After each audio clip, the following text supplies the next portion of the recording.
Jadi Willy Salim kemarin ke Palembang, bagus. Karena dia mau bantu kurir yang kehilangan motor kemarin. Ini bagus. Cuman ada yang bikin sedihnya.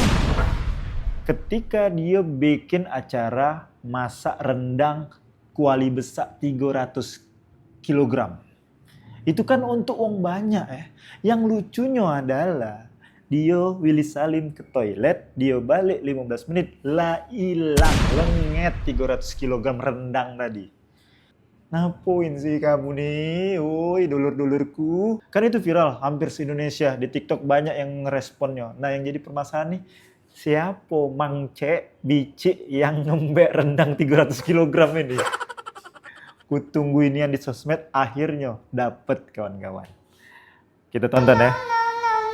The feds came, looking for Kane, trying to get some names. Ada kan mamangnya.